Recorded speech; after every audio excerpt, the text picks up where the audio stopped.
ವಿಗ್ರಹಕ್ಕೆ ಅರ್ಪಿತವಾದದ್ದನ್ನು ಉಣ್ಣುವುದು ದೋಷವಲ್ಲದಿದ್ದರೂ ಕೆಲವು ಸಂದರ್ಭಗಳಲ್ಲಿ ಇತರರಿಗೋಸ್ಕರ ಉಣ್ಣದೇ ಇರುವುದು ಉತ್ತಮವೆಂಬ ಬೋಧನೆ.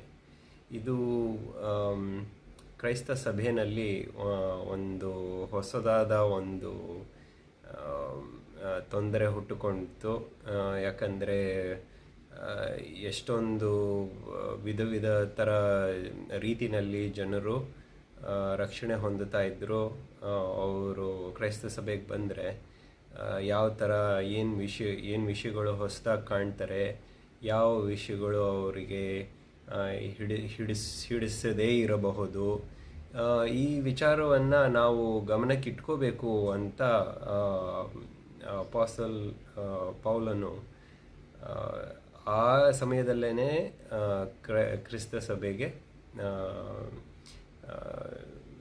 ಅಂದರೆ ಒಂದು ಏನಂತೀರ, ಒಂದು ತಿಳುವಳಿಕೆ, ಒಂದು ಜ್ಞಾನ ಕೊಡುವಂಥ ವಿಚಾರ ಹೇಳ್ತಾ ಇದ್ದಾನೆ. ಇದರಲ್ಲಿ ನಾವು 3 ಪದಗಳ ಅರ್ಥ ಕಂಡ್ಕೋಬೋದು. ಒಂದು ಜ್ಞಾನ, ಇಂಗ್ಲೀಷ್ನಲ್ಲಿ ನಾಲೆಜ್ ಅಂತಾರೆ. ಇನ್ನೊಂದು ತಿಳುವಳಿಕೆ, ಇಂಗ್ಲೀಷ್ನಲ್ಲಿ ಅಂಡರ್ಸ್ಟ್ಯಾಂಡಿಂಗ್ ಅಂತಾರೆ. ಇನ್ನೊಂದು ಬುದ್ಧಿವಂತಿಕೆ, ವಿಸ್ಡಮ್. ಈ 3 ವಿಚಾರಗಳನ್ನ ನಾವು ಒಂದು ಭಾಳ ಉತ್ತಮವಾದ ರೀತಿಯಲ್ಲಿ ಒಂದು ಉದಾಹರಣೆ ಮೂಲಕ ನಾವು ಕಾಣ್ಬೋದು.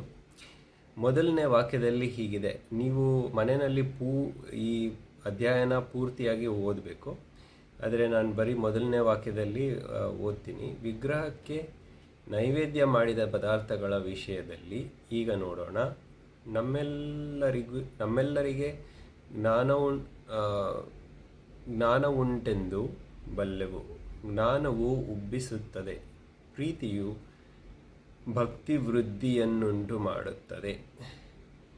ಇಲ್ಲಿ ಬಹಳ ಮುಖ್ಯವಾದ ವಿಷಯನ ಪೌಲನು ತಿಳಿಸ್ತಾ ಇದ್ದಾನೆ. ಏನು ಅಂತಂದರೆ, ಜ್ಞಾನ ಎಲ್ಲರಿಗೂ ಇದೆ. ಜ್ಞಾನ ಮಾರ್ಗದಿಂದ ಮೋಕ್ಷ, ಅದು ಧರ್ಮಗಳಲ್ಲಿ ಭಾಳ ಪ್ರಸಿದ್ಧವಾದ ರೀತಿ.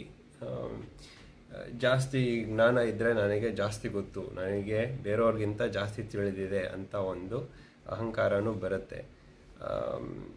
ಸೊ ಅದರ ಬಗ್ಗೆ ಪೌಲನು ಹೇಳ್ತಾ ಇದ್ದಾನೆ. ಬರೀ ಜ್ಞಾನದಿಂದ ಏನೂ ಬರೋದಿಲ್ಲ, ಜ್ಞಾನದಿಂದ ನಾವು ಏನೂ ಸಾಧಿಸೋಕ್ಕಾಗೋದಿಲ್ಲ ದೇವರ ಮುಂದೆ. ನಮಗೆ ತಿಳುವಳಿಕೆ ಬಹುತೇಕ ತಿಳಿದಿರ್ಬೋದು ನಾವು ವಿಷಯಗಳನ್ನ. ಏನು ಹೇಳ್ತಾ ಇದ್ದಾರೆ ಅಂದರೆ, ಇಲ್ಲಿ ವಿಗ್ರಹಕ್ಕೆ ಅರ್ಪಿತವಾದ ಪದಾರ್ಥಗಳು ಮಾರ್ಕೆಟ್ನಲ್ಲಿ ಮಾರಾಟ ಮಾಡ್ತಾಯಿದ್ರು. ಒಂದು ಸ್ವಲ್ಪ ಡಿಸ್ಕೌಂಟ್ ಸಿಗ್ತಾಯಿತ್ತು.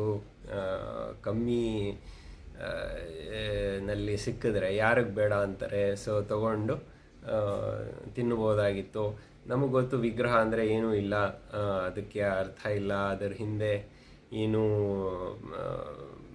ದೇವರ ಸತ್ಯ ಏನೂ ಇಲ್ಲ ಅಂತ ಕ್ರೈಸ್ತನಲ್ಲಿ ನಂಬಿಕೆ ಇಟ್ಟವನಿಗೆ ತಿಳಿದಿದೆ ಅಲ್ವಾ.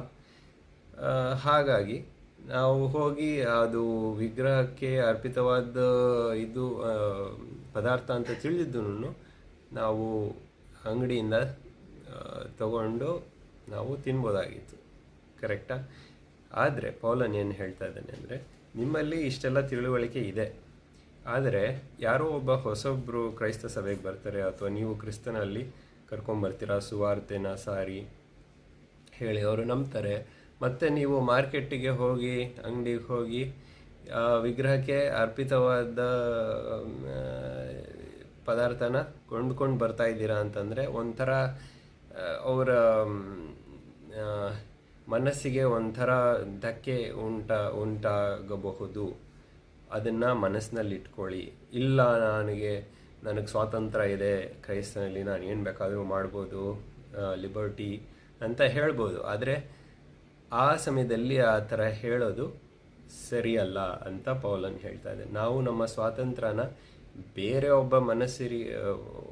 ಬೇರೆಯೊಬ್ಬ ಏನಂತೀರ, ಯೇಸು ಕ್ರಿಸ್ತನಲ್ಲಿ ನಂಬಿಕೆ ಹೊಂದಿರೋವನಿಗೆ ಮನಸ್ಸಿಗೆ ಧಕ್ಕೆ ಉಂಟಾದರೆ, ಅವರ ಆತ್ಮಸಾಕ್ಷಿಗೆ ಒಂದು ಕಲೆಯನ್ನಾಗಿ ಕಲೆಯಾಗೋ ಥರ ನಾವು ನಡ್ಕೊಂಡ್ರೆ ನಮ್ಮ ಸ್ವಾತಂತ್ರ್ಯದಿಂದ ಅದು ಅದು ತಪ್ಪ ವಿಗ್ ಏನಂತೀರ ವಿಗ್ರಹಕ್ಕೆ ಅರ್ಪಿತವಾದ ಪದಾರ್ಥನ ತಿನ್ನೋದು ತಪ್ಪಾಗದೇ ಇದ್ರೂ ಈ ನಮ್ಮ ನಡವಳಿಕೆಯಿಂದ ಅದು ಪಾಪವೆನಿಸಿಕೊಳ್ಳುತ್ತೆ ದೇವ್ರ ಮುಂದೆ ಅಂತ.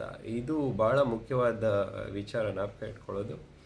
ಸೊ ಒಂದು ಜ್ಞಾನ ಹೊಂದಿರ್ಬೋದು, ನಾವು ಎಷ್ಟೊಂದು ವಿಷಯದ ಬಗ್ಗೆ ತಿಳ್ಕೊಂಡಿರ್ಬೋದು.